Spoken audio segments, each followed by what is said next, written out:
नमस्कार, मैं डॉक्टर रूपल अग्रवाल, न्यासी help you education and charitable trust आज हिंदी दिवस के अवसर पर आप सभी को अपनी अनेकानेक शुभकामनाएं प्रेषित करती हूँ। Help you education and charitable trust द्वारा हिंदी दिवस की पूर्व संध्या पर ऑनलाइन संगोष्ठी विषयक हिंदी है हम का आयोजन किया जा रहा है, जिसमें लखनऊ शहर की जानी मानी हिंदी भाषी वक्तागण उपस्थित रहेंगी। हेल्प यू ट्रस्ट अपने स्थापना वर्ष से ही भाषा और साहित्य के संवर्धन हेतु निरंतर कार्य कर रहा है तथा इसी कड़ी में ट्रस्ट ने हिंदी संस्थान, भाषा संस्थान, उर्दू अकेडमी के साथ तरह तरह के कार्यक्रमों का आयोजन किया है। हेल्प यू ट्रस्ट के पूर्व संरक्षक पद्म भूषण माननीय श्री गोपाल दास नीरज जी जहां एक तरफ हिंदी कविता और गीतों के पुजारी थे, वहीं दूसरी तरफ पद्मश्री अनवर जलालपुरी साहब उर्दू भाषा के प्रख्यात जानकार थे। आज हिंदी दिवस के अवसर पर मैं आप सबसे बस यही कहना चाहूँगी कि कोई भी भाषा अपने आप में महान और समृद्ध होती है, क्योंकि भाषा के माध्यम से ही हम अपने विचारों का आदान प्रदान करते हैं। जिस तरह से पाश्चात्य देशों में सभी को अंग्रेजी आती है, उसी तरह से हिंदी दिवस के अवसर पर आइए हम सब ये संकल्प लें कि सभी भाषाओं को जानते हुए भी हमें हिंदी ज़रूर आनी चाहिए, जिससे हमारे देश का मान सम्मान पूरे विश्व में प्रतिष्ठित हो। धन्यवाद। नमस्कार, आप सभी का बहुत बहुत स्वागत है, अभिनंदन है, वंदन है। आज बहुत ही खास दिवस है। आज हिंदी दिवस की पूर्व संध्या पर हम सब यहाँ पर बैठे हुए हैं अपनी भाषा हिंदी भाषा को सुनने के लिए, गुनने के लिए, उसमें रचने बसने के लिए। आज ऑनलाइन संगोष्ठी विषय इस हिंदी जो हमारी आज ये बैठक है, उसमें हम 4 महिलाएं एकत्रित हैं और हम सब चूँकि घर में रहते हैं और ऐसी भाषा का प्रयोग करते हैं जिससे हमारे बच्चे भी समझें, हमारे माता पिता भी समझें और हमारे अड़ोसी पड़ोसी भी समझें। तो मुझे लगता है कि ये हिंदी भाषा अगर महिलाओं के लिए कही जाए तो खास तौर से हमारी है, क्योंकि हम बहुत सारे कार्य क्षेत्रों से भी जुड़े हुए हैं। और help you educational and charitable trust द्वारा आयोजित इस संगोष्ठी में आप सभी का हम सब बहुत बहुत स्वागत, अभिनंदन करते हैं। फेसबुक के सभी मित्रों को मेरा सादर प्रणाम। आज हमारे बीच में 3 ऐसी महिलाएं, ऐसी बुद्धिजीवी महिलाएं जुड़ी हुई हैं जिनसे जुड़ना, जिनसे मिलना और बातचीत करना मेरे साथ ही साथ आप सब लोगों का भी परम सौभाग्य है। आप लखनऊ शहर की ही नहीं, उत्तर प्रदेश की नहीं, बल्कि हमारे राष्ट्र का गौरव हैं। आप अपने अपने क्षेत्र की महारत हैं और अपनी जो गुणों की खान है उनकी धनी है। तो आइए सबसे पहले हम आपका अपनी इन सभी जितने हमारे आज यहाँ पर विचारक हैं उनसे परिचय कराते हैं। हमारे बीच में डॉक्टर अमिता दुबे जी हैं। आपका बहुत बहुत स्वागत करती हूँ अमिता जी। अमिता जी का नाम हिंदी से प्रेम करने वाला हर व्यक्ति बहुत अच्छी तरह से पहचानता होगा। आपका नाम किसी परिचय का मोहताज नहीं, लेकिन ये मेरी नैतिक जिम्मेदारी है कि मैं यहाँ संचालन का कार्य कर रही हूँ तो आपका परिचय जरूर दूँ। डॉक्टर अमिता दुबे जी जो कि हिंदी उत्तर प्रदेश के हिंदी संस्थान में प्रधान संपादक के पद पर कार्यरत है और मध्य प्रदेश साहित्य अकादमी सहित 3 दर्जन से अधिक संस्थाओं द्वारा पुरस्कृत हो चुकी है। उत्तर प्रदेश हिंदी संस्थान की पत्रिका साहित्य भारती एवं बाल वाणी की संपादक डॉक्टर अमिता दुबे जी ने जहां हिंदी साहित्य की समालोचना, कहानी, उपन्यास, काव्य और समीक्षा आदि की 2.5 दर्जन से भी अधिक पुस्तकें लिखी हैं, वहीं उन्होंने बाल साहित्य की भी कई पुस्तकों की रचना की है। किसी भी प्रकार का पुस्तक मेला हो या हिंदी की संगोष्ठी, डॉक्टर अमिता दुबे जी की उपस्थिति वहां अनिवार्य है और अगर वहां नहीं है तो हम सब लखनऊ वासी उन्हें ढूंढते हैं। तो आज help you educational and charitable trust में हम आपका बहुत बहुत स्वागत करते हैं। बहुत बहुत धन्यवाद। हमारी दूसरी जो हमारे बीच में बैठी हुई हैं, इनका नाम बहुत बड़ा नाम है। लखनऊ विश्वविद्यालय में आप प्रोफेसर के पद पर कार्यरत हैं। डॉक्टर अलका पांडे जी, आपका हम स्वागत करते हैं, अभिनंदन करते हैं। डॉक्टर अलका जी के विषय में बताती हूँ कि आपने अभी तक 7 किताबों का लेखन किया है और इनके 100 से भी ज़्यादा शोध पत्र प्रकाशित हो चुके हैं। 25 रिसर्च विद्यार्थियों ने अलका जी के सानिध्य में अपनी PhD पूरी की है। आपको उच्च शिक्षा विभाग द्वारा सर्वश्रेष्ठ शिक्षक, भाषा संस्थान द्वारा साहित्य गौरव वह लखनऊ विश्वविद्यालय द्वारा प्रशंसित अवार्ड से विभूषित किया जा चुका है। आप लखनऊ विश्वविद्यालय की चीफ प्रॉक्टर भी रह चुकी हैं। आपको अपने बीच पाकर हम सब धन्य हैं। आपका बहुत बहुत स्वागत है। और चलते हैं, हमारे शहर की बहुत ही नामचीन कवित्री हैं जिनको हम अधिकतर कवि गोष्ठियों में सुनते रहते हैं। आपकी कविताओं से हम स्वयं को आनंदित करते हैं। बहुत बहुत स्वागत करती हूँ श्रीमती ज्योति किरण सिन्हा जी का, जो कि हेल्पिंग हार्ट संस्था की फाउंडर हैं और जानी मानी कवित्री हैं, शायरा हैं, लेखिका हैं, समाज सेविका हैं, इवेंट ऑर्गेनाइजर हैं। आपने देश विदेश में कई कवि सम्मेलनों, मुशायरों में हिस्सा लिया है।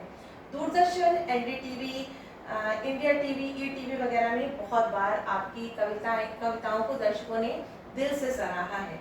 कई महत्वपूर्ण समसामयिक विषयों में, नृत्य नाटिकाओं में और शो का लेखन किया है, निर्देशन किया है और सफल मंचन भी किया है।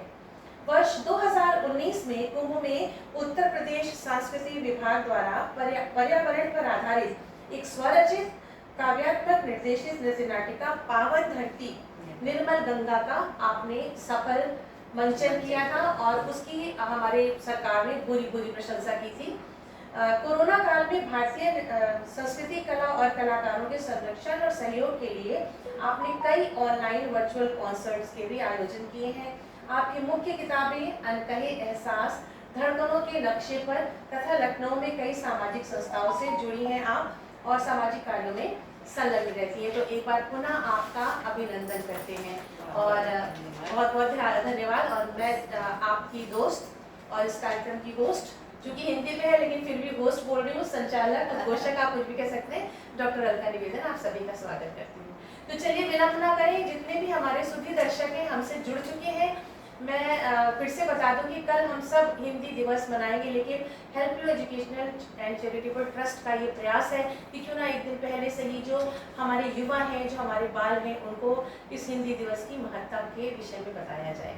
तो सबसे पहले हम आते हैं डॉक्टर अलका पाटिल जी की तरफ से। जब हम हिंदी दिवस मना रहे हैं तो ये हम आपसे जानेंगे कि ये हम हिंदी दिवस मनाने की शुरुआत कैसे हुई और ये राजभाषा कब और कैसे बनी?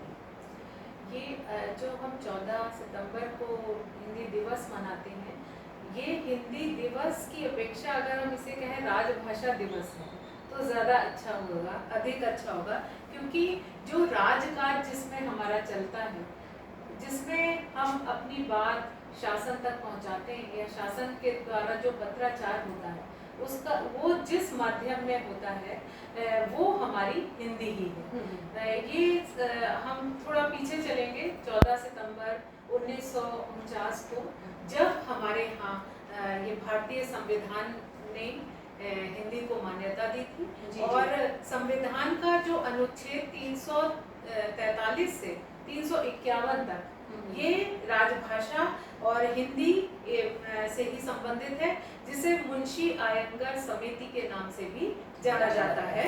और इसमें ये कहा गया था कि जो राजभाषा हिंदी है वो देवनागरी लिपि में होगी, केवल अंक जो होंगे उनको अंतर्राष्ट्रीय जो स्तर पे हमारे यहाँ मान्यता मिली है उनको अंतर्राष्ट्रीय रूप दिया जाएगा, और बाकी जो हमारी 15 वर्षों तक ये करार था कि 15 वर्षों तक ये अंग्रेजी के साथ साथ चलती रहेगी। बाद में अंग्रेजी का प्रभाव कम हो जाएगा और वो हिंदी उसका स्थान ग्रहण कर लेगी।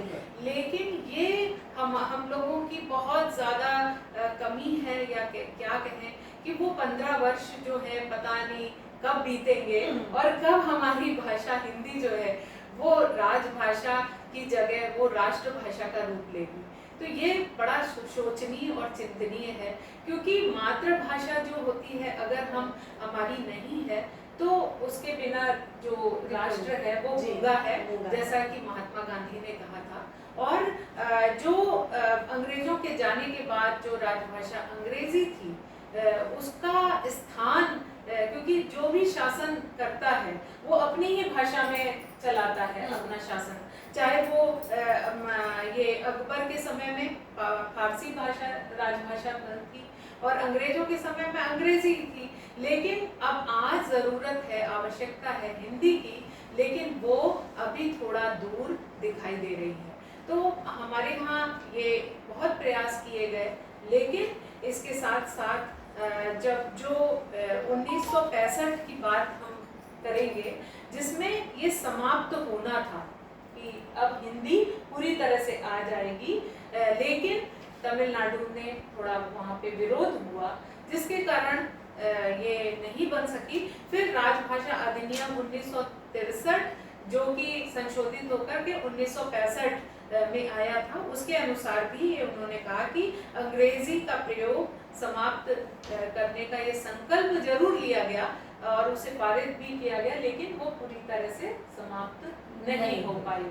तो आज आप देख रहे हैं कि हमें हिंदी दिवस मनाने की आवश्यकता हो रही है, जो कि बहुत अच्छा नहीं लगता है, क्योंकि जहाँ कमी होती है या जो अशक्त पक्ष होता है उसी के लिए हम दिवस मनाते हैं। तो ये हम लोगों की बड़ी विडंबना है कि जैसे महिला दिवस वो असमर्थ है, इसीलिए पुरुष दिवस नहीं मनाया जाता, महिला दिवस मनाया जाता है, उसी तरह हिंदी दिवस मनाया जाता है।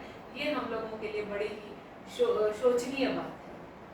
बिल्कुल सही कहा डॉक्टर पांडे, ये वाकई ये बहुत चुभने वाली बात है, लेकिन सत्य है और इस सच से हम सब मुंह नहीं फेर सकते। और आज हम 73वीं जयंती मना रहे हैं अपनी राजभाषा हिंदी की ओर। हमारे बीच में हिंदी संस्थान की प्रधान संपादक बैठी हुई है। ढेरों पूरे दिन में आपको ढेरों पत्र पत्रिकाओं की और जो है लेखों का सामना करना पड़ता है। तो मैं ये आपसे सवाल करूँगी कि जो हिंदी के जो विकास है, जैसा कि आपने कहा डॉक्टर साहब ने कि विकास के बारे में भी अभी भी हमें सोचना पड़ रहा है, लेकिन मैं आप एज अ मतलब संपादक की तरह आपसे पूछूंगी कि जो हिंदी का विकास है उसमें हमारी उनका समाचार पत्रों का और पत्रिकाओं की क्या भूमिका है, क्या योगदान है? बहुत अच्छा प्रश्न किया आपने अलका।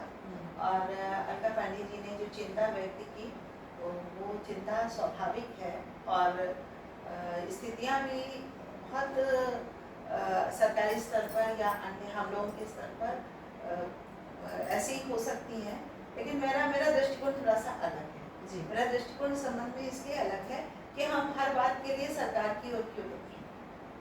हम अपने स्तर पर क्या कर रहे हैं। हमारे बच्चे बनाना खाते हैं, केला नहीं खाते, एप्पल खाते हैं, सेब नहीं खाते। हमारे बच्चे स्पून से दाल चावल खाते हैं, राइस एंड दाल खाते हैं, दाल चावल नहीं खाते। या ये एक चिंता की बात हमारे अपने मन में है, क्योंकि हम स्वयं हम भारत देश में रहते हैं।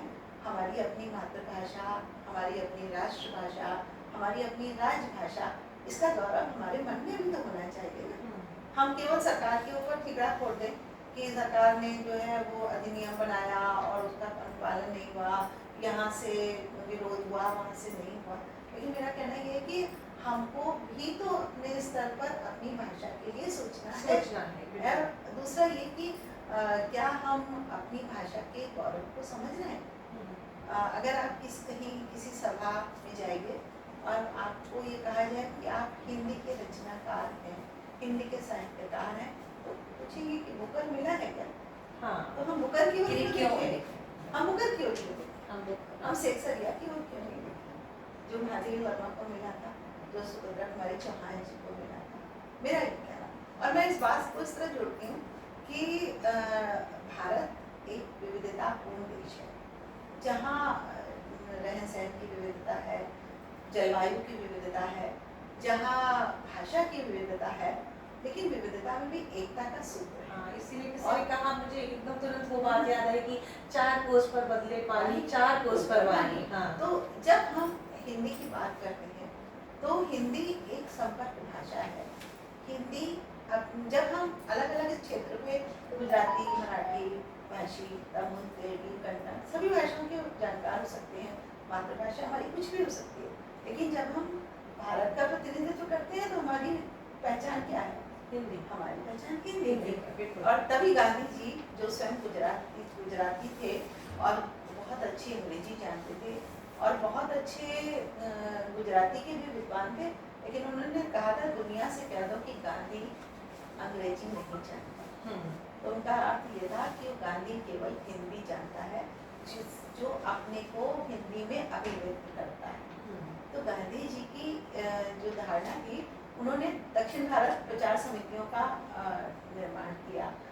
उन्होंने कि हिंदी जहाँ पे हिंदी ज़्यादा से ज़्यादा जानी और समझी जाए, तो उन्होंने दक्षिण भारत में 4 समितियाँ बनाई। और जहाँ तक पत्रिकाओं की बात आपने की, मैं इस मामले में अपने को बहुत सौभाग्यशाली मानती हूँ कि हिंदी संस्थान में 30 वर्षों की मेरी यात्रा है, और उस यात्रा में मेरा सौभाग्य है कि बड़े बड़े रचनाकारों, साहित्यकारों के दर्शन करने का अवसर मिला और उनकी रचनाओं को संपादित करने का भी अवसर मिला, और युवा रचनाकारों को भी अवसर देने का अवसर मिला मुझे। मैं इसे अपना सौभाग्य मानती हूँ। लेकिन जो बात है वो मुख्यतः ये है कि हिंदी की जो सबसे बड़ी विशेषता है वो उसकी निरंतर प्रवाहमान होना है। हिंदी एक ऐसी भाषा नहीं है जिसमें कोई अवरोध इस तरह कि हम सारी भाषाओं को स्वीकार करते हैं, सारी भाषाओं के शब्दों को स्वीकार करते हैं। हमने कंप्यूटर को कंप्यूटर की तरह ही स्वीकार कर लिया है, हमने स्टेशन को स्टेशन की तरह ही स्वीकार कर लिया है। हाँ, इतना हम अवश्य करते हैं कि जब हम अन्य भाषाओं के शब्दों का प्रयोग करते हैं, लेकिन व्याकरण हम अपनी लगाते हैं। हमारे यहाँ फाइल जाती है, फाइल जाता नहीं है। हमारे यहाँ रेलगाड़ी चलती है, रेलगाड़ी चलता नहीं। तो ये, जबकि रेल शब्द जहाँ से हमने लिया है वहाँ रेल शब्द पुल्लिंग है, स्त्रीलिंग नहीं है, लेकिन हमारे यहाँ रेल चलती है। तो ये जो हिंदी भाषा की जो सबसे बड़ा गुण है कि हम अनुवाद के ऊपर बहुत निर्भर नहीं रहते, हम मूल शब्दों को लेते हैं और उनको अपनी भाषा में प्रयोग करते हैं। और पत्रिकाओं ने तो इस क्षेत्र में बहुत काम किया है। और अब जैसे कुछ समाचार पत्र तो आपको एक तरीके से हिंदी में छपते हैं, लेकिन उसमें आधे से ज़्यादा शब्द अंग्रेजी के होते हैं, लेकिन उन्हें भी पढ़ा जाता है, क्योंकि भाषा की जो मुख्य भाषा का जो मुख्य उद्देश्य होता है वो अपने भावों के प्रकटीकरण का होता है। हम और आप आज बातचीत कर रहे हैं, अगर हमारी बातचीत ऐसी भाषा में हो कि हम उसे सहज रूप से अभिव्यक्त ना कर सकें, मैं जो कहूँ वो आप समझ ना सकें या हमारे दर्शक या श्रोता समझ ना सकें, तो वो बात बहुत दूर तक नहीं जाती। दूर तक जाने के लिए भाषा को निरंतर सरलीकरण की ओर चलना होता है, और हिंदी ने ये सरलीकरण को प्राप्त किया है। तो इसीलिए मैं कहती हूँ कि बहुत चिंता की बात नहीं है। विश्व भर में जहाँ जहाँ भारती हैं वहाँ वहाँ हिंदी है, और रहेगी हमेशा। और एक बहुत सुखद बात है, सुखद बात यह है कि हिंदी को बाजार की भाषा, बाजारू भाषा नहीं, बाजार की भाषा, जैसे व्यापार की भाषा। तो जो अन्य अंतर्राष्ट्रीय स्तर पर जो भारत की ओर देख रहे हैं व्यापार को लेके, उनको हिंदी सीखनी पड़ रही है और वो हिंदी सीख रहे हैं। ये इसकी ये सकारात्मक विकास है। तो मैं ये बात करूंगी मैं कि आप जैसे बाल साहित्य पे आप बहुत काम करती हैं, तो जो बाल रचनाएं आपके पास आती हैं, हाँ। तो आजकल के जो बच्चे लिख रहे हैं उसमें क्या उनकी हिंदी में भी किसी और भाषा का, उर्दू का या छुटपुट अंग्रेजी का आता है, लेकिन हम संपादकों का ये दायित्व होता है कि उनकी रचनाओं को परिमार्जित करें। अच्छा, संपादक का काम केवल कोई रचना है उसे प्रकाशित करना नहीं है, उसको सुधार करना। हम अगर अपने पीछे जाएं तो आचार्य महावीर प्रसाद द्विवेदी जी ने तो निराला जी की जूही की कली को संपादित किया है ना। उनको जूही की कली सरस्वती पत्रिका से जब अस्वीकृत हुई, उसके बाद वो उसमें जो निराला जी ने परिमार्जित किया, उसके बाद वो उनकी सर्वश्रेष्ठ रचना होगी। तो मेरा कहना यह है कि हम संपादकों का दायित्व है, और ये हम करते भी हैं कि, और जब वो परिष्कृत होकर बच्चों के मध्य जाती है, जैसे मैं बालवाणी पत्रिका का संपादन करती हूँ और बालवाणी में बच्चों की बाल लेखनी भी छपती है, तो उसमें जब बच्चों की रचनाएं परिष्कृत होके उनके पास जाती हैं, तो निश्चित रूप से उनमें भाषा के प्रति एक दायित्व बोध आता है। और एक मेरा सब बच्चों से भी यही कहना रहता है, मैं अनेक कार्यशालाओं में भी मुझे जाने का मौका मिलता है, तो मैं बच्चों से यही बात कहती हूँ कि जो भी सोचो अपनी भाषा में सोचो, अंग्रेजी में सोच के और हिंदी में मत लिखो, हिंदी में सोच के हिंदी में लिखो, आपके पास शब्दों की कोई कमी नहीं। अब हम आते हैं ज्योति जी की तरफ, आपका स्वागत करते हैं फिर से। और चूंकि आप कवित्री हैं तो ये आपको पहले मैं आपसे निवेदन करूंगी कि आप पहले 2 लाइन कुछ सुनाइए, फिर हम आपसे बात करेंगे। जो भाषा की बात हो रही है, मुझे तो लगता है हमारी भाषा विकसित होते होते होते इतनी अच्छी आई हुई है कि अब बहुत सरल और बहुत सुमधुर और ज़्यादा और संचारित और अभिव्यक्त हो सकती है भाषा। जितना विकास हो रहा है वो चल रहा है विकास, वो निरंतर कहीं रुका नहीं है। तभी तो देखिए ना किस संस्कृत से निकलते निकलते और आज जिस भाषा जिस रूप में है वहाँ पे हमने सभी संस्कृतियों का उसमें और सभी भाषाओं का, जैसे ना भारत का एक वो है इसकी का चरित्र है वसुधैव कुटुंबकम, वैसी वैसी सरलता हमारी हिंदी भाषा में भी है। वही चरित्र है, वही प्रकृति है कि हम सबको लेके चलते हैं।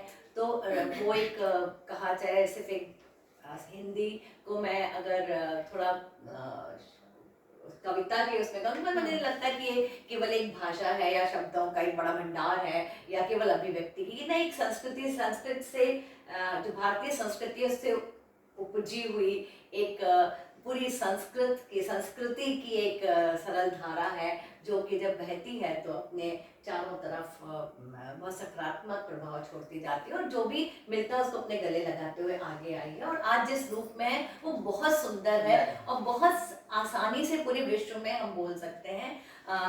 हमने सब भाषाओं को सीखा, बहुत भाषाओं का उसमें जोड़ लिया, पर मुझे लगता है कि निज भाषा जो आप उनकी है भारतेंदु जी की है कि निज भाषा उन्नति रहे, सब उन्नति के मूल, बिन निज भाषा ज्ञान के रहत मोड़ के मोड़। तो सब आपने दूसरी भाषाओं को सीखना, कोई भी भाषा बोली नहीं, क्योंकि अभिव्यक्ति का हमें माध्यम चाहिए। आप सब सीखिए और मगर अगर अपनी भाषा को आपने सम्मान नहीं दिया, आपके घर में मेहमान आए, आपने सबका सम्मान किया पर आप अपने ही माता पिता अपने परिवारजनों का सम्मान नहीं करेंगे तो ये तो बहुत गलत है। तो ये मेरी एक छोटी सी बात है, पर मैंने कविता छोटी सी अभी आज लिखी हिंदी पे, क्योंकि हिंदी पे इतना कुछ लिखा जा चुका है कि शायद ही कोई शब्द बचा होगा जो हिंदी में उसमें, तो मैंने बस आज सुबह कुछ लिखा, मैं आपको जरूर करूँगी बहुत साधारण शब्दों में कि कोने कोने घर आंगन हिंदी की अलग जगानी है। जैसे अमिता जी ने कहा कि हमको बच्चों में ये संस्कार डालना है कि हमको अपनी निज भाषा के प्रति प्रेम और सम्मान और गर्व होना चाहिए। तो आज उसी कोने की बात को हम शायद ऐसे अभिव्यक्त कर सकते हैं कि कोने कोने घर आंगन हिंदी की अलग जगानी है, विश्व के माथे पर बिंदी हिंदी की लगानी है। कोने कोने घर आंगन हिंदी की अलग जगानी है, विश्व के माथे पर बिंदी हिंदी की लगानी है। हिंदी है संतों की वाणी, हिंदी है संतों की वाणी, संस्कृति की रसधार सुहानी, वेद विज्ञान धर्म की सरिता, सुनाती जो भारत की कहानी, करे मातृभाषा का मान बस वही तो ज्ञानी है, करे मातृभाषा का मान बस वही तो ज्ञानी है, विश्व के माथे पर बिंदी हिंदी की लगानी है। और छोटे से दो एक और बन की, जनमानस के जिह्वा में बसती, हम सब के भारत के हर जनमानस, चाहे वो कितना भी अंग्रेजी दिखाता पर अंदर हिंदी है। हम प्रकट में भले अंग्रेजी बोल रहे हैं पर हिंदी में सोचते हैं, हिंदी में हमारा व्यवहार हिंदी का के अनुरूप है। जनमानस की जिह्वा में बसती, संस्कृत की जो गोद में पलती, सबसे समृद्ध वर्णों की माला, हर भाव हर रस में घुलती, अज्ञानता के इस तिमिर में हिंदी की जोत जलानी है, अज्ञानता के इस तिमिर में हिंदी की जोत जलानी है, कोने कोने घर आंगन हिंदी की अलग जगानी है, विश्व के माथे पर बिंदी हिंदी की लगानी। क्या बात है, बहुत सुंदर, बहुत ही सुंदर। तो ये मुझे लगता है कि बच्चों में अगर हम बच्चों जैसे आप कह रही हैं अमिता जी कि हमारे बच्चे सेब नहीं खाते, एप्पल खाते हैं, अंग्रेजी के शब्दों का, उसमें उनका दोष नहीं है, हम दोष उनका नहीं है, क्योंकि हम अभी भी गुलामी की मानसिकता में और अभी तक इतने जकड़े हुए, इतने सहमे हुए हैं कि अभी भी हमें लगता है जो विदेशी करते हैं, जो मुगल आए थे, जो उनकी संस्कृति सबसे अच्छी थी, अंग्रेज जो करते हैं वो सबसे अच्छे करते हैं। आज भी हम में जो हीन भावना है, हम उसी की वजह से हम अंग्रेजियत को अपनाने, अंग्रेजों ने जो कहा, अभी भी अमेरिका से जब कुछ आएगा तो हम उसको अच्छा समझेंगे। हमें लगता है हम सबको मिलके अपने अपने तौर पे, जैसे कह रहे हैं कि सिर्फ सरकार नहीं करेगी, हमको अपने अपने तौर पे ये बढ़ के ये आगे एक अलग जगानी प्रण लेना है कि हमको हम अच्छे हैं, हमारी भाषा अच्छी है, हमारी संस्कृति अच्छी है, उस पर गर्व भी करना है और बच्चों को भी वो जो हीन भावना है उससे उबारना है। अच्छी बात है, बहुत अच्छी बात है। इनसे भी वही इत्तेफाक रखते हैं जी, जी, जी। क्योंकि हमें पंक्तियां याद आ रही, जिसको न निज गौरव हाँ। तथा निज देश का अभिमान है, वह नर नहीं है पशु निरा और मृतक समान है। बिल्कुल। तो जो अपनी भाषा अपने देश पर गर्व नहीं करेगा तो दूसरा व्यक्ति आकर के थोड़ी ना हमको बताएगा कि बिल्कुल। आप जो है अपनी भाषा पे गर्व करिए, क्योंकि योग मेरे यहाँ जितना समृद्ध था, लेकिन हम उसकी पहचान तब कर पाते हैं जब वो योगा होगा हमारे पास वापस हाँ, आए। अंतर्राष्ट्रीय दिवस मना के हम योगा दिवस मना के योगा दिवस मना रहे हैं हम। तो श्री राम का जब जी, रामा और तो कृष्णा ये कमी हम लोगों में है, हम लोगों को उस हीन भावना से उभरना है। और जो लोग अभी भी, मुझे लगता है सबको हिंदी पता है, पर हम बहुत सारे समाज में ऐसे मित्रों के, हमारे आसपास वो सब मित्र हैं जो घरों में भी अंग्रेजी बोलते हैं और जब कहीं बाहर जाते हैं वो अपने भाषण को ज्यादा प्रभावशाली बनाने के लिए उन्हें लगता है कि जब तक हमने अंग्रेजी में नहीं बोला तो हम शायद बुद्धिमान नहीं माने जाएंगे। मुझे अंदर ही अंदर हंसी आती है जो हर बात पे कोट करते हैं, शेक्सपियर ने ये कहा या कीट ने ये कहा। क्या आपके पास महादेव वर्मा को नहीं पढ़ा, आपने कालिदास को नहीं पढ़ा, आपने तुलसीदास मीरा को नहीं पढ़ा, जो आपको दूसरे विदेशी आपको लाने की जरूरत?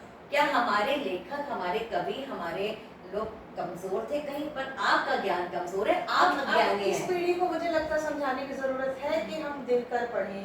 अगर स्वयं को प्रेरणा लेनी है तो अपने नोटिस बोर्ड पे, आप जैसे सही कह रही हैं कि हम अंग्रेजी राइटर्स के या शेक्सपियर के कोड लगाते हैं, बच्चे लोग उससे प्रेरणा लेते हैं, तो वहाँ क्यों नहीं लगाते कि सच है विपत्ति जब आती है काया को ही दहलाती है, सुरमा नहीं विचलित होते। हमारे बच्चे बेचारे बहुत नहीं, क्यों नहीं? पता है क्या, जिस भाषा के पास रामचरितमानस जैसा ग्रंथ जैसा है, ग्रंथ हो, वो भाषा कभी भी कमजोर नहीं हो सकती, क्योंकि रामचरितमानस एक ऐसा ग्रंथ है जो हमारी भारतीय संस्कृति का आधार है और हमारी एक तरीके से आचार संहिता है। अगर हम कहीं बिल्कुल सही बात है। अगर हम कहीं भटकते हैं किसी तो के वापस स्तर ले पर, आते हैं। तो हमें वो वापस वापस लाती ले है। आते हमें कोई ना कोई तुलसीदास की संविधान है हमारे पंक्ति, लिए, कोई ना कोई तुलसीदास की उक्ति, कोई ना कोई चौपाई, कोई ना कोई ऐसी पंक्ति एक बिना पढ़ा लिखा व्यक्ति भी उद्धृत कर देता है। बिल्कुल। तो ये भाषा की हमारे यहाँ कितने अच्छे अच्छे कवि हुए हुए हैं, हैं। लेकिन सबसे ज्यादा अगर किसी ने गौरव प्राप्त किया है तो वो रामचरितमानस है, क्योंकि उसका हम पारायण करते हैं, उसका पाठ कर रहे हैं 24 घंटे का, 12 दिन का या 7 दिन का। जैसे सुंदरकांड का पाठ मुझे लगता है कि हर मोहल्ले में, हर घर में होता है। और रामचरितमानस की पोथी तो सबके यहाँ होती ही होती है। और पहले अगर हम ये चाहें कि हम अपने बच्चों को ये कहें कि 4 चौपाई, 5 चौपाई, 1 चौपाई से शुरू करें कि आप रोज नियम से 1 चौपाई बच्चों पढ़ो और उसको आगे आगे बढ़ते चलो, तो निश्चित रूप से अपनी भाषा का गौरव हमें प्राप्त होगा। और दूसरा, मैं नहीं मानती, मेरा बिल्कुल दृढ़ विश्वास है कि भाषा को कोई संकट नहीं है। भाषा राष्ट्रीय हो चाहे अंतर्राष्ट्रीय हो चाहे राजभाषा हो, लेकिन हिंदी ही है क्योंकि वो हमारी माँ है। निश्चित रूप से आप जैसे बुद्धिजीवी अगर ऐसे सोचते रहेंगे तो निश्चित ही आने वाली पीढ़ियां भी जैसे अगर हम राजभाषा के संकट में पढ़ेंगे ना तो हम अन्य भारतीय भाषाओं से कट जाएंगे। नहीं, एक और चीज हम यहाँ कहना चाहेंगे कि जैसे आपने अभी बताया अमिता जी ने कि जो हमारी माँ की तरह है, माँ है, हम हिंदी हमारी माँ है, तो हम अपनी मौसी को या आंटी को कब तक साथ लेके चलेंगे? बिल्कुल है ना? जाना तो हमें तो मेरा कहना ये है कि हम अपनी माँ को बहुत प्यार करते हैं, लेकिन हम अपनी मौसियों को भी उतना ही आदर सम्मान देते हैं ना। लेकिन माँ तो दिल में बसती है, माँ तो हृदय में बसी है, तो हिंदी हमारे हृदय में बसी है। और राष्ट्रीय अंतर्राष्ट्रीय स्तर पर जहाँ जहाँ भारत का एक भी व्यक्ति जाता है वो भले ही चाहे अंग्रेजी ना हो, लेकिन जब वो सामने वाले के जब कोई अपना हम वतन मिलता है या अपने से संबंधित कोई व्यक्ति मिलता है, वो अगर मान लीजिए हम कहीं विदेश गए और हमें कोई दक्षिण भारत का व्यक्ति मिला तो हम उससे तमिल, तेलुगु, कन्नड़, गुजराती में नहीं बात करेंगे, हम तुरंत उससे हिंदी में बात करेंगे। वो भी हमसे हिंदी में टूटी फूटी बोलेगा भले, लेकिन बोलेगा वो हिंदी में ही बोलेगा, क्योंकि हिंदी हमारे भारत की पहचान है।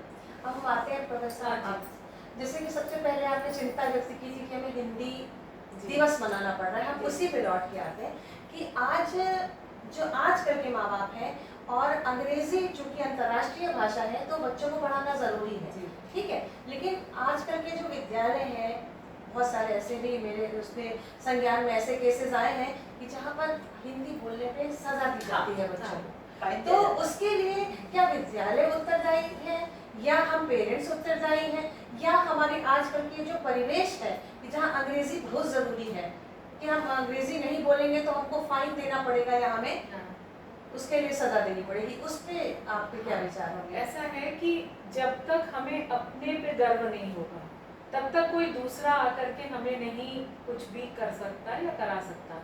जैसे जापान में हम जाते हैं या चीन में जाते हैं या रूस में जाते हैं, फ्रांस में जाते हैं, इटली में जाते हैं, तो सब अपने अपने देश की ही भाषा का प्रयोग करते हैं। और हमारे यहाँ ये हम लोगों के लिए बड़ा दुख का कारण है कि हम लोग तुरंत अंग्रेजी में बात करने लगते हैं। और हम जाते भी हैं, अगर हम रूस गए तो वहाँ हम अंग्रेजी में बात करते हैं, लेकिन अभी बहुत ज़्यादा बदलाव आया है। जब से हमारे प्रधानमंत्री मोदी जी वो बाहर जाते हैं और वहाँ पर भी हिंदी का प्रयोग करते हैं, या जैसे प्रधानमंत्री के पिछले प्रधानमंत्री के रूप में अटल बिहारी वाजपेयी जी थे, उन्होंने भी बहुत हिंदी में ही विश्व मंच से उन्होंने हिंदी को संबोधित किया था और आज भी हम उनको याद करते हैं। लेकिन वही बात फिर से हो जाती है कि ऐसी क्या कमी है, कमी हम लोगों में है। और हम लोग जब तक आगे बढ़ करके अपनी भाषा पे अभिमान करना नहीं सीखेंगे, और उसके साथ ही साथ एक प्रश्न और है कि जैसे प्रतियोगी परीक्षाओं में हम हिंदी को क्या उचित स्थान देते हैं, क्योंकि रोजी रोटी से जब हम हिंदी को जोड़ेंगे तब युवा अपने आप उससे जुड़ जाएगा। मतलब कहने का ये है कि जब तक ये शब्द ब्रह्म की भाषा बनी रहेगी तब तक काम नहीं चलेगा। जब तक ये जो है रोटी की भाषा बनेगी तब ज्यादा उपयोगी तरीके से, या जो मतलब इसका जो प्रयोजन मूलक रूप है इसका, वो हमारे सामने आएगा।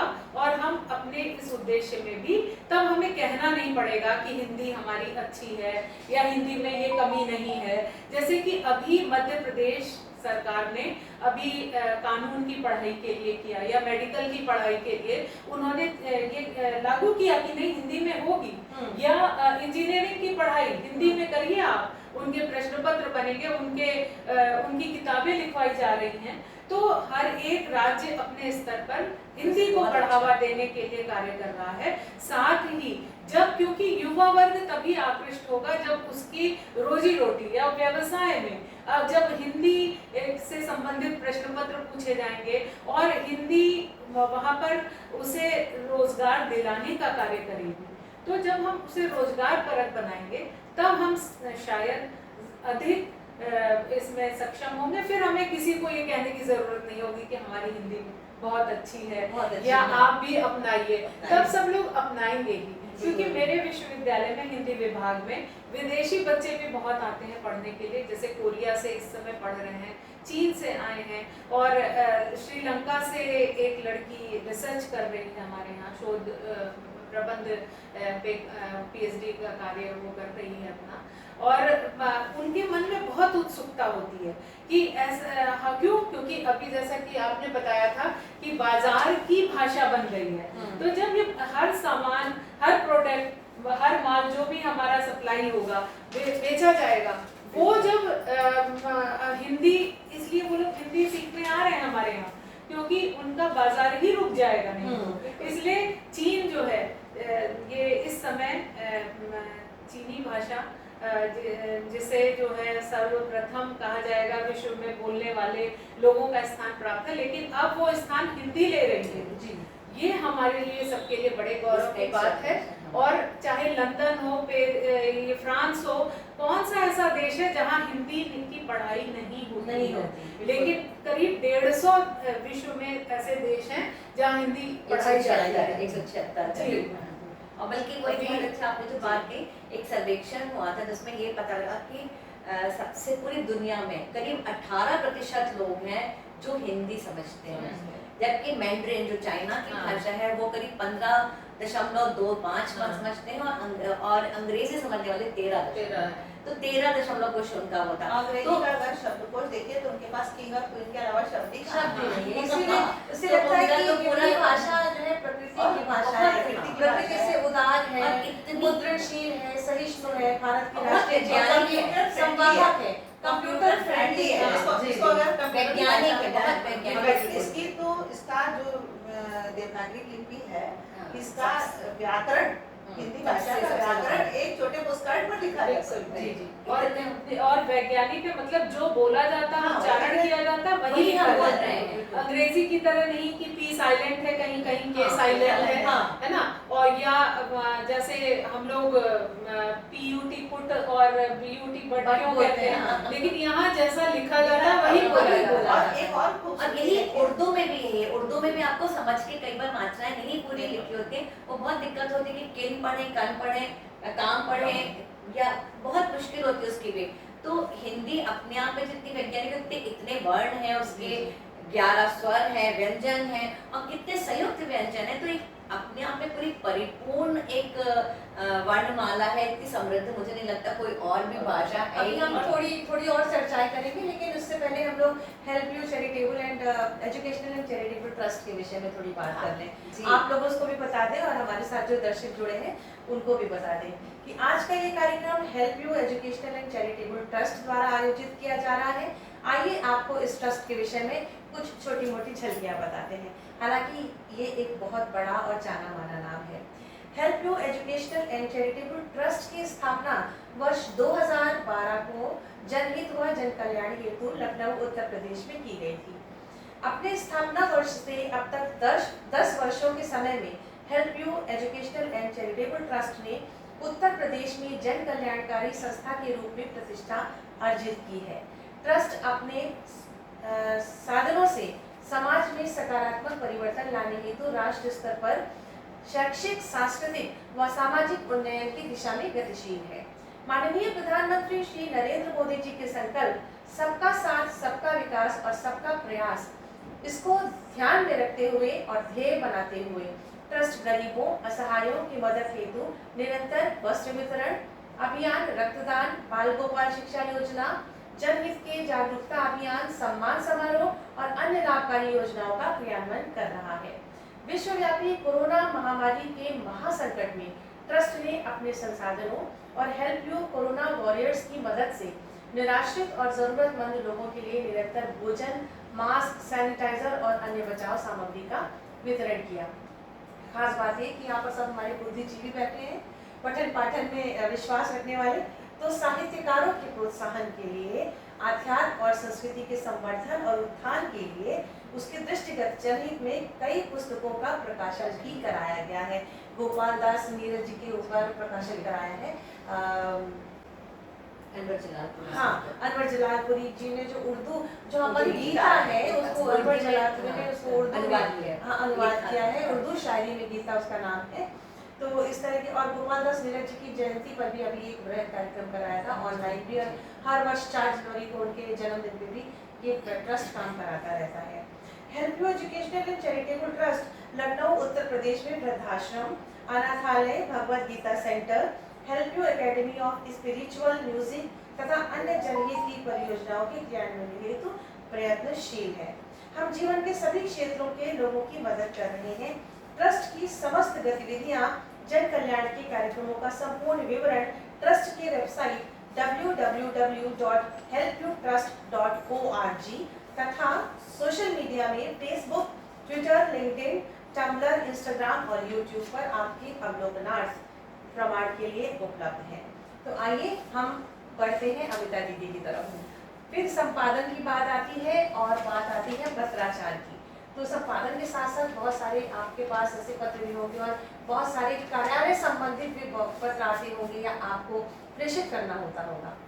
तो हमारी सरकार ने तो ये कह दिया कि पत्राचार की भाषा हिंदी होगी। हम किस प्रकार से उनकी मदद कर पा रहे हैं या कर सकते हैं?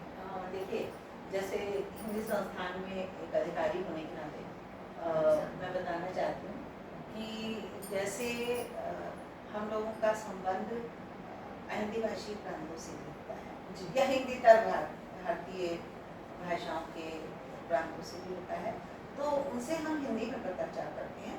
और अच्छी बात यह है कि उनके उत्तर भी हिंदी में आते हैं। और हम जैसे अगर संविधान की बात करें, नियम की बात करें, तो जहाँ पे हम तो हिंदी भाषी क्षेत्रों में हैं, लेकिन अहिंदी भाषी क्षेत्र जो है उनको कैटेगरीज में बांटा गया है, यानी श्रेणियों में विभक्त किया गया है, का श्रेणी, खा श्रेणी, का श्रेणी। तो हम लोग तो जैसे हिंदी भाषी क्षेत्र हैं, लेकिन जो गैर हिंदी भाषी क्षेत्र हैं वहाँ पे भी अनुवाद का काम हिंदी में आवश्यक होता है।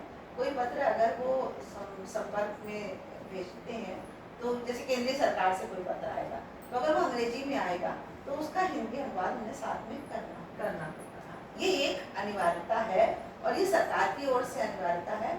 और मुझे लगता है कि सरकार की अनिवार्यता को कार्यालयों ने पूरा स्वीकार भी किया है, क्योंकि सब जगह सारे जितने केंद्रीय कार्यालय होते हैं वो राजभाषा अधिकारी होते हैं, और वो राजभाषा अधिकारी राजभाषा विभाग का संचालन करते हैं, बैंकों में भी और अन्य केंद्रीय कार्यालयों में भी। यहाँ पर मैं बोलूँगी कि आप तो हिंदी संस्थान से हैं, आप हिंदी के विषय में पूरी जानकारी रखती हैं, लेकिन कुछ ऐसे संस्थान हैं जैसे बैंक है या लाइफ इंश्योरेंस कॉर्पोरेट, जब पहली लाइन लिखी रहती है कृपया अपने पत्रांक संख्या इसका संदर्भ ले जो कि इस दिनांक को प्रेषित किया गया था, तो वो थोड़ा गोल गोल चक्कर जो नहीं, हाँ, तो वहाँ उस विषय में मेरा कहना ही है, मुझे सौभाग्य मिला है कि मैं कई ऐसी संस्थाओं में भी कार्यशालाओं में जाती हूँ जहाँ पे वही पूछते हैं कि हम लोग कार्यालय के काम को किस प्रकार सहज करें। तो मेरा उसमें कहना ये रहता है, जैसे मान लीजिए हम किसी वैज्ञानिक इंस्टीट्यूट में जाते हैं, NBRI है, CBRI है, और या और भी वहाँ भी सब गन्ना संस्थान है, तो वहाँ उनको अन्य पत्राचारों के साथ साथ अब उनके टेक्निकल टर्म्स वैज्ञानिक, मैं टेक्निकल शब्द का प्रयोग कर रही हूँ, तकनीकी शब्द है, हाँ, तकनीकी शब्द को टेक्निकल भी कह सकते हैं, क्यों? क्योंकि हमने टेक्निकली उनको अपने में समाहित कर दिया है।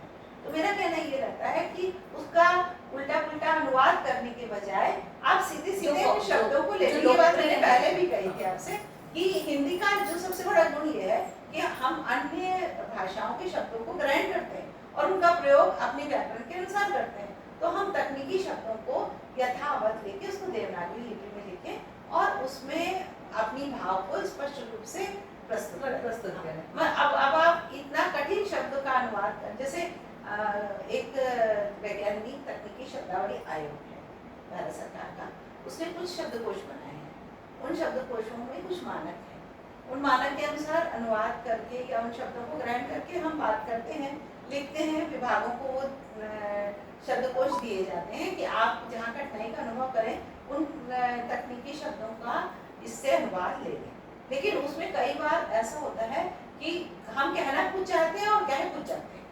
तो मेरा मानना ये है और मुझे ऐसा लगता है कि यही भाषा की बहुत बड़ी ताकत बनती है जब हम अपनी बात सहज ढंग से करें। सही बात ना, तो देखिए एक बात बहुत स्पष्ट है, साहित्य की भाषा बिल्कुल अलग है और व्यवहार की भाषा बिल्कुल अलग है, कार्यालय की भाषा बिल्कुल अलग है, विद्यार्थी जीवन की भाषा बिल्कुल अलग है।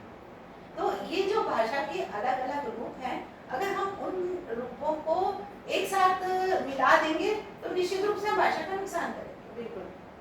और अगर हम इन जो खांचे बटे हुए हैं, जब हम विद्यार्थी जीवन में पढ़ रहे होते हैं तो शायद हम कबीर को पढ़ते हुए दूसरे भाव रखते हैं और जब हम शोध करते हैं तो कबीर की वही उक्ति बदल जाती है। तो यही बात भाषा के साथ है और यही भाषा का विकास हमें दिखाई देता है। तो इस विकास को ध्यान में रखते हुए अब आज के संदर्भ में अगर हम लें तो अगर हम नेट की बात करें, जिस माध्यम से हम लोग जुड़े हैं, फेसबुक की बात करें, अगर हम फेसबुक की हिंदी खोजने लगेंगे तो कैसा होगा? चेहरे की किताब, चेहरे की किताब, तो चेहरे की किताब तो चेहरा तो खुद ही एक किताब है। ज्योति जी जब शायरी करेंगी तो कहेंगे चेहरा खुद किताब है।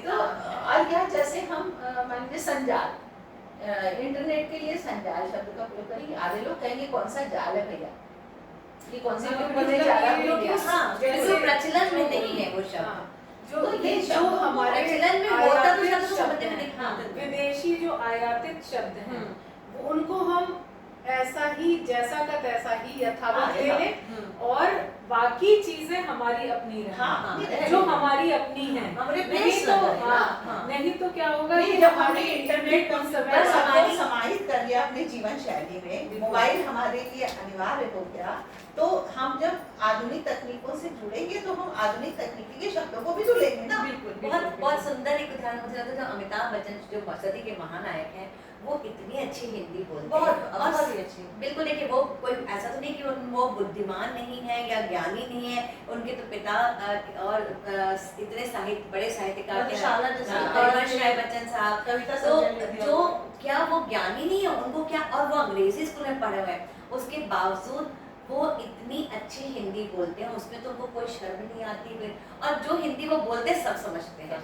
तो बस हमको जो भाषा लेनी, हम लोग ना, अगर आप को कह रहे हैं कि संजाल, अगर ये सब हम रोज बोलते तो हमको भी इसकी पता होती कि कंप्यूटर बोल रहे हैं तो कंप्यूटर बोल रहे हैं, तकनीकी बोलेंगे तो तकनीकी हम अपने बच्चों से बोलेंगे तो रोज वो तकनीकी पहचानने लगेंगे। जैसे क्रिकेट की भाषा सीखी, उन्होंने टेनिस की भाषा सीखी, तो हमारी भाषा बस ये है कि हमें हिंदी बोलने में बच्चों के साथ हिचकिचाना नहीं चाहिए, और आप जरूर भाषा सीखें, सारी विश्व की भाषाएं आज हम लोग ने चूंकि सीखी, तो एक जमाना था जब हम लोग स्कूल में थे तो जो हिंदी भाषी स्कूल के बच्चे थे उनको लोग बड़ी हीन भावना से देखते थे, मतलब ये ऐसी वाले घरों के बच्चे होंगे, हीन भाव, मतलब हिंदी भाषी जो है, अंग्रेजी जो कॉन्वेंट स्कूल के पढ़े हैं वो, हालांकि कॉन्वेंट का मतलब भी बड़ा अलग है, तो लोग समझते नहीं थे, उनके बच्चे पढ़ों को बहुत आप, पर इन्हीं हिंदी स्कूल के पढ़े हुए बच्चे आज दुनिया भर में गए हैं और उन्होंने अपनी रोजी रोटी कमाई है, कंप्यूटर सीखा है, और उन्होंने कितना बड़ा आज नाम कमाया। तो क्या वो बुद्धिमान नहीं थे? अब बुद्धि तो थी। आप चूंकि एक कवित्री भी हैं और शायरा भी हैं, आप कवि सम्मेलन का भी आयोजन करती हैं और मुशायरों में भी प्रतिभागिता रहती है, तो ये जो हिंदी और उर्दू के बीच की जो विभाजन रेखा है, जी। इस पे जरूर हम जानना चाहेंगे। अगर आज कहूँ कि जो हिंदी और उर्दू के विभाजन का सबसे बड़ा जो नुकसान उठाया वो हम लोगों ने, जैसे अगर मैं हिंदी में भी लिखती हूँ, मेरी हिंदी के सारे गीत हैं और अच्छे गीत हैं और अच्छी भाषा है, जो बिल्कुल हिंदी की जो हम लोगों ने, चूँकि महादेव वर्मा को पढ़ा, सुभद्रा कुमारी चौहान के घर के सामने में मैं रहती थी बचपन में, मैंने उनको सुना है, सारे हरिशंकर परसाई साहब के, मैं शहर की हूँ, मैं जबलपुर की हूँ, तो वो बोलते हैं, तो वो जो उर्दू बोलने वाले हैं, जो उर्दू भाषी, वो बोलेंगे जी ये कवित्री है, वो हमें कभी शायरा नहीं मानेंगे, और हिंदी वाले बोलेंगे ये शायरा है, ये तो उर्दू। तो हम लोग जैसे होते ना कि धोबी के उसकी तरह हो गए, ना इधर के ना उधर के, पर हाँ हम खुश हैं कि हमने दोनों भाषाओं को का तालमेल बिठा के एक ऐसी तरह से अभिव्यक्ति करने के लिए हमने नई राह चुनी है, जिसमें हम उन शब्दों का इस्तेमाल करते हैं जो एक आसानी से आपके हृदय में सीधे जाके बेत करे। लेकिन यहाँ पर मैं बोलूँगी, जितना मैंने पढ़ा है कि हिंदी की कविताएं जो बिल्कुल शुद्ध हिंदी में लिखी गई हैं, वो शुद्ध हिंदी में लिखी गई है, लेकिन उर्दू की जो शायरी है वो बिना हिंदी के पूरी नहीं है। अब देखिए, उर्दू तो है ही, आप उर्दू को हिंदी से अलग कर ही नहीं कर सकते ना, सकते, क्योंकि उर्दू और हिंदी, जो हिंदी और वो जो बाहर से अरबी फारसी आई थी, जो तंबू में और जो सैनिक बोलते थे, उनकी मिली जुली भाषा उर्दू। तो हम ना हिंदी से, तो उर्दू तो हिंदी की से ही मतलब हिंदी की मिलावट से बनी है, तो ये एक मिलावटी भाषा है। हम अरबी बात नहीं कर रहे, हम फारसी की बात नहीं कर रहे, पर उन सब के शब्द और हिंदी के शब्द मिलके, और पंजाबी के भी शब्द हैं, वो मिलके उर्दू बने। तो हम ये कैसे कह सकते हैं कि उर्दू जो है वो अलग पर देखिए, हम लोग जब आम बातचीत करते हैं तो ये कहते हैं बेहद जरूरी है भाई, हाँ। ये कभी नहीं कहते कि आवश्यक आवश्यक है। है। मतलब ऐसा क्यों? क्योंकि हमारे साथ में क्योंकि आत्मसात कर लिया है। क्योंकि हमारे देश में सिर्फ भाषा इसलिए बोल रहे हैं कि हमारे दूसरे देश की जो संस्कृतियाँ आई हैं, हमने उनको बहुत प्यार से गले लगाया है और सब संस्कृति को अपनाया है। तो और होता ये रहा कि हमने सब संस्कृति अपनाते अपनाते इतनी खिचड़ी कर ली हमने अपने उसको, कि हमने अपने स्वभाव, अपने सोच के तरीके को, अपने रहन सहन को, खान पान को, सब में इतनी खिचड़ी, इतना मिलावट कर लिया कि हमारा मूल रूप ही बदल गया है। मूल रूप हमें पता ही नहीं क्या है। तो अगर हमको वापस अपने मूल रूप की पहचान करनी है तो उसके लिए बहुत मेहनत करनी पड़ेगी और हम सबको, वरना हमारे बाद की पीढ़ी बहुत ही क्या कहा जाए उसको परेशान होगी कि उसको ये पता नहीं कि वो अंग्रेजियत जानती है। आज बच्चे उर्दू बहुत शौक से और शान से सीखते हैं।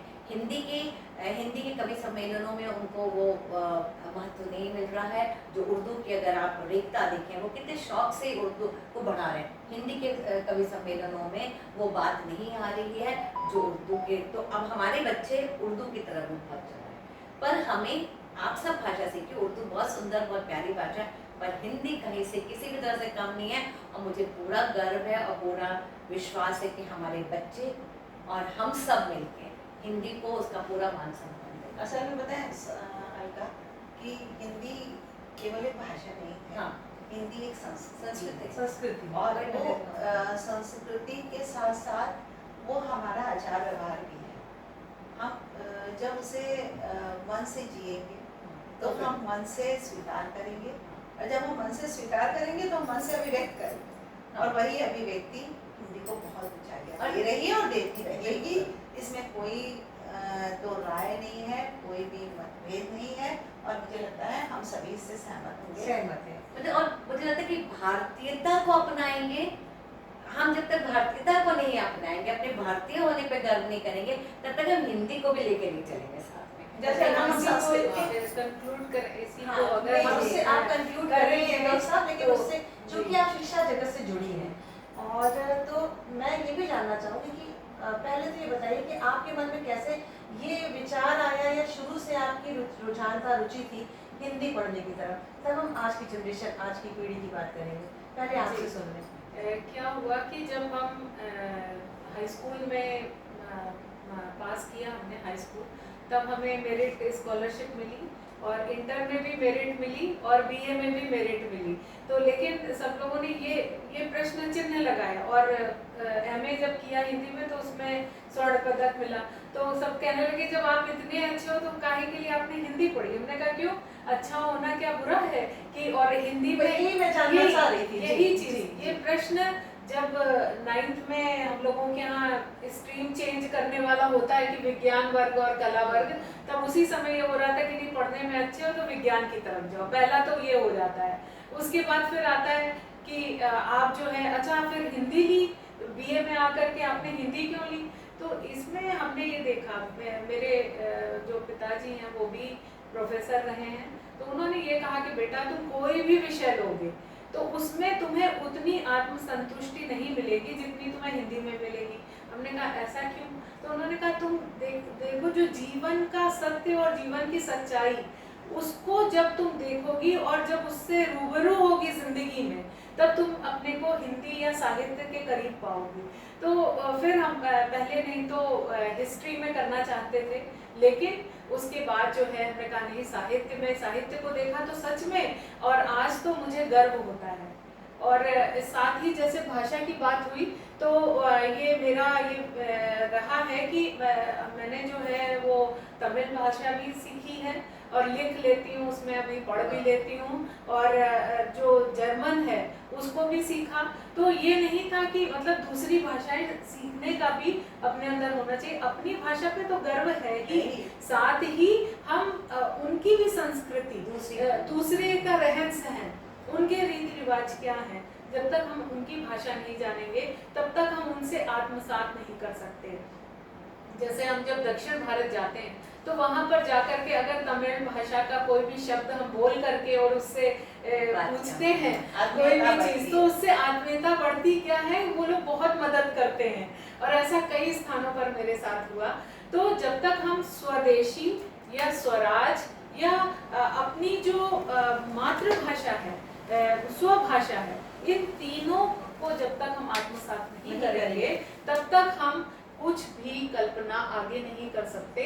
और हम चाहे कितने भी बड़े बन जाएं, हम चाहे कहीं पर भी चले जाएं, लेकिन जहां पर अपनी बात होगी, अपनी पहचान की बात होगी, तो हम भारतवासी ही रहेंगे, हम अपने हिंदी भाषी रहेंगे। या उनसे हमसे जब प्रश्न किया जाएगा तब यही होगा कि हम किस भाषा को जानते हैं, हमारी मातृभाषा क्या है, हमारी मातृभूमि क्या है।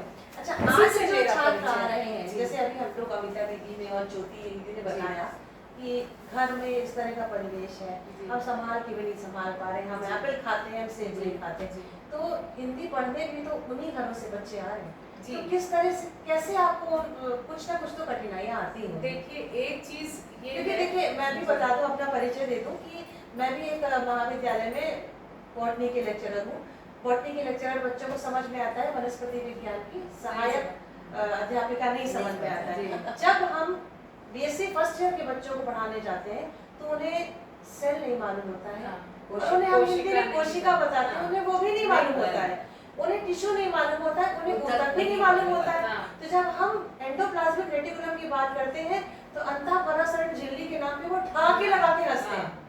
नहीं, तो वो बात कहीं हाँ। आती है क्योंकि हमारे यहाँ हिंदी में विज्ञान की किताबें कम लिखी गई हैं, जी। और जो लिखी गई हैं उनका भी स्तर उतना ऊंचा नहीं है। हाँ। तो ये जो ये है तो हम भाग्य है लोगों के हमारा। ऊपर ये तो ये भाग्य है दायित्व है जो हमारी हमारा। नई शिक्षा नीति है वो यही इसी और हाँ, जी, जी कि हमें अपनी जो है पाठ्य पुस्तकें वो हिंदी में या मातृभाषा मातृभाषा मातृभाषा का ही प्रयोग हिंदी का शब्द का प्रयोग प्रयोग नहीं किया है। हाँ। तो किस तरह से उन सारे छात्रों को आप कैसे तो ये जब हम बात यहाँ पर ये करते हैं तो उसमें क्या है कि हम जब तक बाहर के जगत से नहीं जुड़ेंगे, या जब तक हम अपनी हिंदी में पुस्तकें और अच्छी प्रतियोगिता से संबंधित जो स्तर आज अंग्रेजी की पुस्तकों का है, उतने स्तर के अगर हम सामान्य ज्ञान की पुस्तक हो या जो भी हमारे रोजगार परक जो भी पुस्तकें हैं, उनको हम जब तक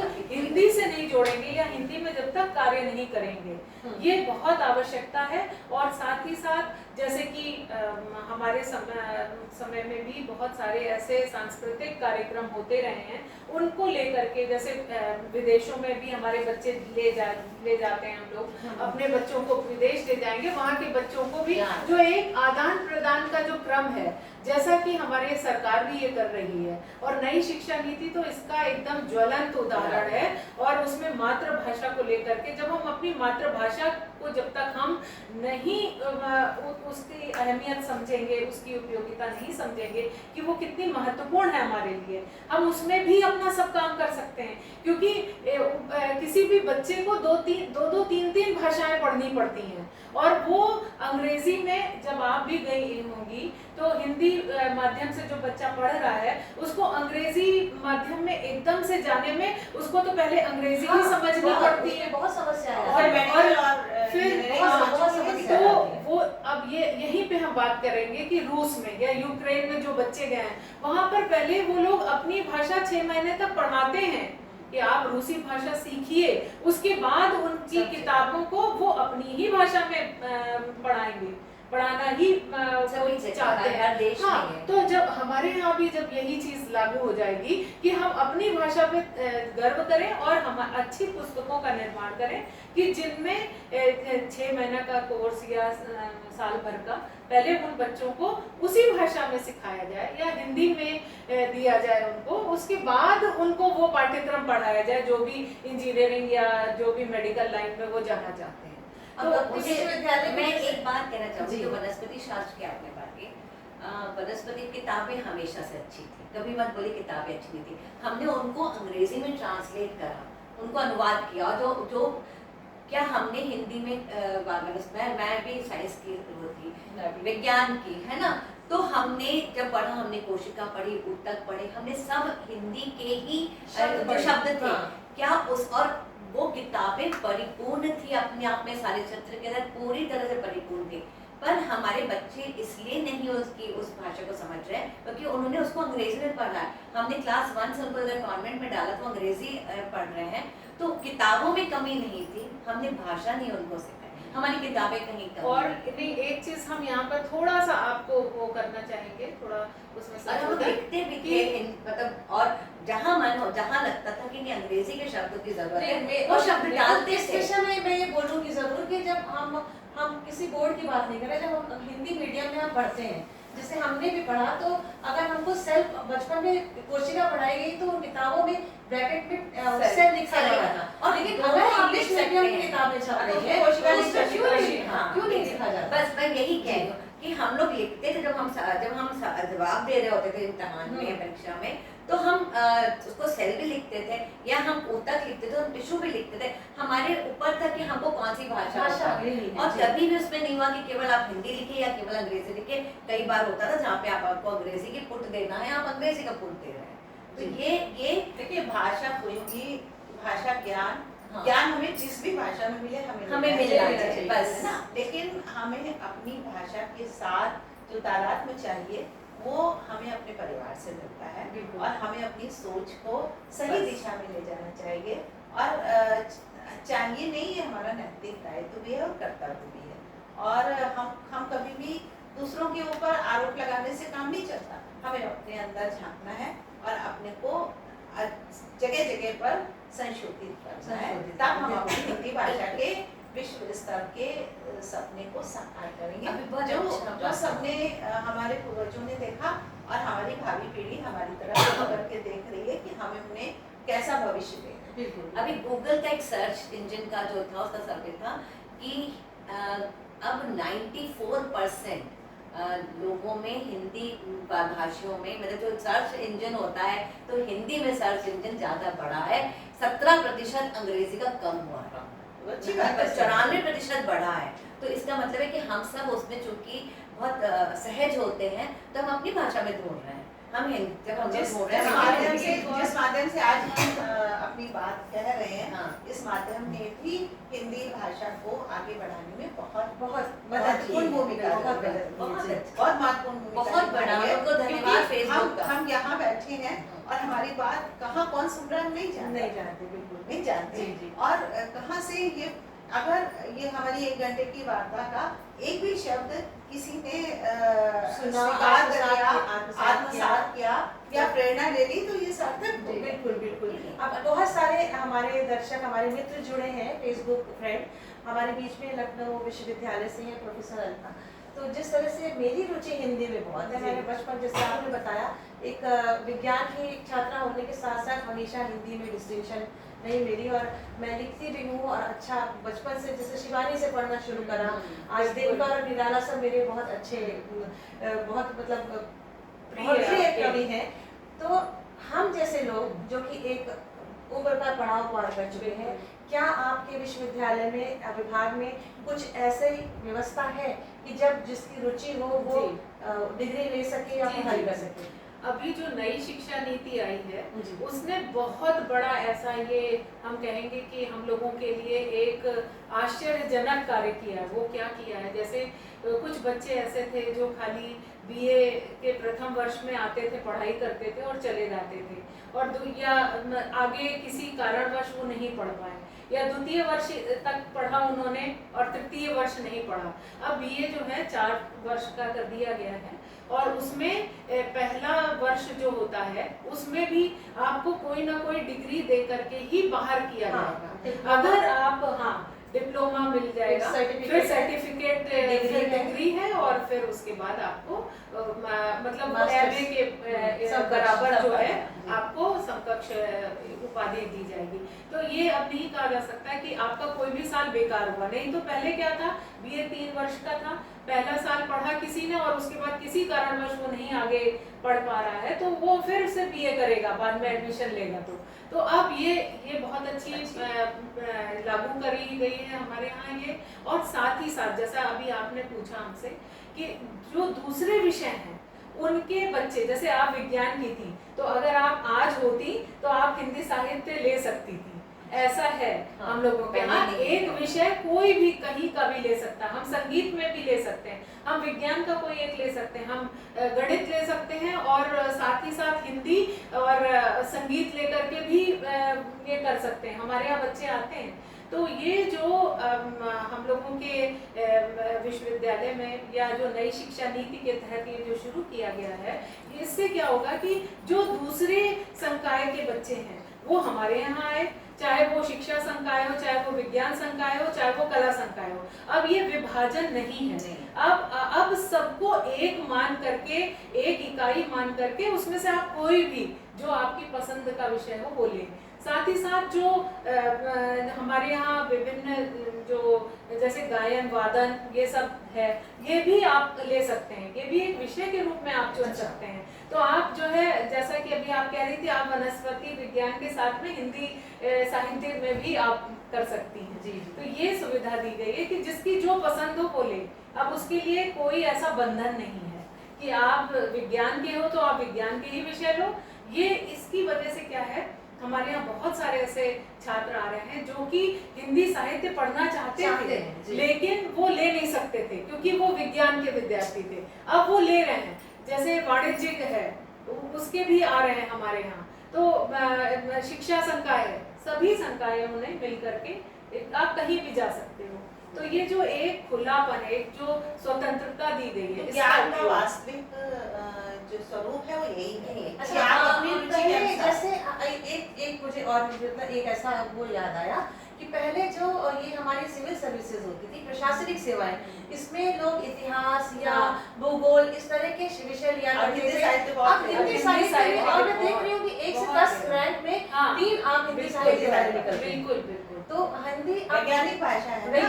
क्योंकि वो आपकी अपनी भाषा है जिसमें आप सपना देखते हो। जी। सपने सोचते हैं, सपने देखते समय सपना अगर आपको हमेशा जगा दिया जाए तो आप भाषा। अपनी ही भाषा में, या आप जब बहुत परेशानी में होते हैं तो आपके मुंह से अपनी ही भाषा में शब्द निकलते हैं।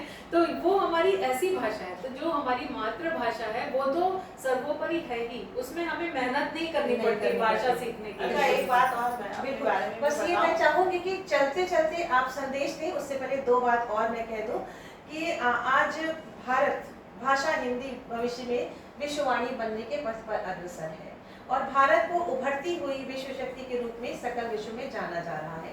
जैसा कि डॉक्टर पांडे ने बताया कि ये राष्ट्रीय शिक्षा नीति जो नई आई है, इसके लिए हम तहे दिल से कोटिशा धन्यवाद देंगे अपने माननीय प्रधानमंत्री जी को, उनकी पूरी टीम को जिनके मतलब इस प्रयास से आज हम इस नई शिक्षा नीति के राह पे चल सके हैं और निश्चित ही बहुत ये सफल होगा, सुफल होगा। एक सच्चा भारतवासी होने के नाते हमें हिंदी भाषा को हर क्षेत्र में महत्ता देनी चाहिए और पूरे विश्व में हिंदी भाषा का प्रभुत्व कायम करना चाहिए, क्योंकि हमारे प्रथम प्रधानमंत्री पंडित जवाहरलाल नेहरू जी ने संविधान सभा में 13 सितंबर 1949 के दिन 3 बातें कही थी। वो आप सबसे जरूर बताएंगे कि किसी विदेशी भाषा से कोई राष्ट्र महान नहीं हो सकता, कोई भी विदेशी भाषा आप लोगों की भाषा नहीं हो सकती, और भारत के हित में, भारत को एक शक्तिशाली राष्ट्र बनाने के हित में, ऐसा राष्ट्र बनाने के हित में जो अपनी आत्मा को पहचाने, जिसे आत्मविश्वास हो, जो संसार के साथ सहयोग कर सके, हमें हिंदी अपनानी ही चाहिए। अब हम रुख करेंगे डॉक्टर अमिता जी की तरफ कि आप क्या संदेश देना चाहेंगी आज की जो हमारी हिंदी है हम विषय लेकर हम चले। हिंदी है हम विषय पर मैं अपने बच्चों से बात करना चाहूँगी। बिल्कुल। कि वे कुछ भी बने, इंजीनियर बने, डॉक्टर बने, एंटरप्रेन्योर बने, कुछ भी बने, लेकिन अपनी भाषा के प्रति गर्व का भाव रखें, क्योंकि यही भाषा उनकी पहचान है और वो भारतीय हैं, इसका गौरव उनको भाषा से ही मिलेगा।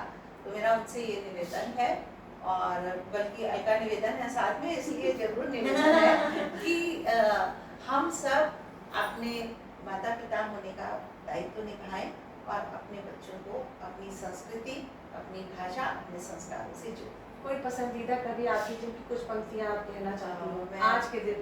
मैं हरिवंश राय बच्चन जी की बात करूंगी।